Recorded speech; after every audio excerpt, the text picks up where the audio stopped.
All right, so standalone programs. Right. So up to this point, I believe you've most of the code that you've been running assumed that you were running inside of a test, and the test was the one who's responsible for kicking off your program and feeding arguments and validating that the results was what you expected. Obviously, we want to go a little further, and Java provides the main method, right, that allows us to declare a starting point, the entry point to a program and application. It's treated as if it were a function, a standalone function that can take arguments from the command line. Obviously we don't have functions in Java, so it needs to live inside of some class. And since it's going to be really the only entry point, right, we're going to declare it as static. Right, it's final. It has that specific name, main. It's a very well-known function name, by convention, that's where the overall Java program will start. If the class where the main function or method is declared is oftentimes referred to as the main class, and you start an application by just running your Java and then that main class, right? And it's expected that that main class has a main method, right? That has a specific signature, right? That we'll see today, right?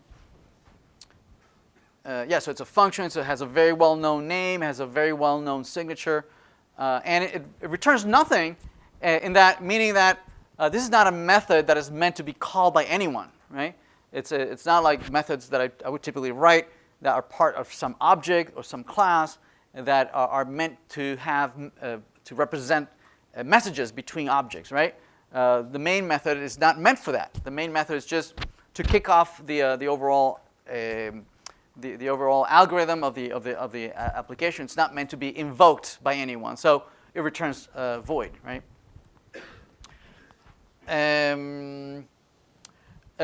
Right. So we don't have functions in Java. So basically, you have this particular main method. We have that particular name and particular signature that that receives strings representing all the command lines that we're going to be using as the entry point, right? The name of the class doesn't really matter. You can call it whatever you want, but it's a very common name is to call it main, right? Or to give it the name of your program, of your application. That's also very, very common. So here's a hello world where we have our main class having the main method returning void. It's static. It's the only main function with that name here, and it has that particular signature of receiving the string on a string array that can represent all the any command lines that you pass in when you run this from the command line. If it does have a main, the IntelliJ in particular will provide with a green arrow, right, with plays, so will compile and run this particular class. If it doesn't have main, then it makes no sense for it to be able to be executable, right? So yeah. So anyway, so just to play around with main and to play around with controllers and to play around with models and mocks, right? The theme of today's lecture. We're going to just implement a really trivial calculator, right? And even though it'll be trivial, right, it'll give us a chance to just talk about some really advanced decisions that we might make as we implement something so trivial. All right. So let's implement a simple calculator just to talk about controllers, mock, and all these, and how to test this. Right. Right. So here's our really simple calculator. Right? The only thing that it knows how to do is just add two numbers. Right. That's how trivial it is. It's all implemented inside of the main method. It reads two numbers from the command line. And so when it runs, it stops and waits for you to type something at the command line. And it's using a class called the scanner class. And it's a utility class that allows us to very easily parse integers, floats, Boolean, characters, strings, and parse them into already high-level data types, right? Integers, strings, characters.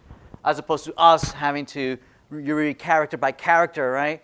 And concatenating them and then making sense out of it. Scanner does that for us. So we don't have to want to deal with all that low-level stuff. It reads 2 integers from the command line. So if you try 3 space 4, right, it'll bring 3 and 4 into num1 and num2. And then what we're doing here is that we're just adding them together and then spitting out the results back to the command line. Yes? Trivial. Very trivial. Yeah, it reads 2 numbers. Right, yeah, so the scanner is just it's a utility class that is very convenient, is able to read from the command line and parse it into some higher level data types, right, so that we don't have to do it ourselves manually. So there's a couple things here, right? So remember, the mantra throughout the semester says, okay, how do we write this in such a way that we can test it? Right? So how can we replace things? How can we mock things? That's the point, right? That's the theme of today's lecture. That we're always looking for. How do I verify that my algorithm, as trivial as this is, how can I verify what design decisions do I have to make this testable, right? Can I actually test that 2 plus 2 is indeed 4, right? So one of the things that we need to test is my arithmetic correct, right? Am I doing this correct? Did I mistakenly, instead of putting a plus sign, did I mistakenly put a times sign or a minus sign, right? And can I catch that somehow? Or if later down the 6 months from now, when I've moved on to some other job and somebody's looking at this implementation and somebody's rolling their eyes, saying, "Oh my God, what was this guy thinking?" And this person is refactoring my implementation, they might introduce errors, yes, bugs of their own. And so ideally, if we had tests that used to pass, and now all of a sudden they're not passing, yes, our tests would let us know that something is wrong. You must have introduced something, right? The test used to work just fine. Why are they no longer working? Yes. So we like to be able to identify those kinds of things going forward. Usually referred to as regression tests. You must have introduced something that broke, something that used to work, and now it's no longer working. Also, are we typing correctly, and is that information that we're typing, is it making it correctly downstream to whoever is consuming this data? Right? We want to test those 2 things. So let's with those 2 things in mind, we'll first tackle one, and then we'll tackle the second one. We'll tackle first. Can we verify the algorithm, the arithmetic, right? That's correct, and then we'll tackle the second one.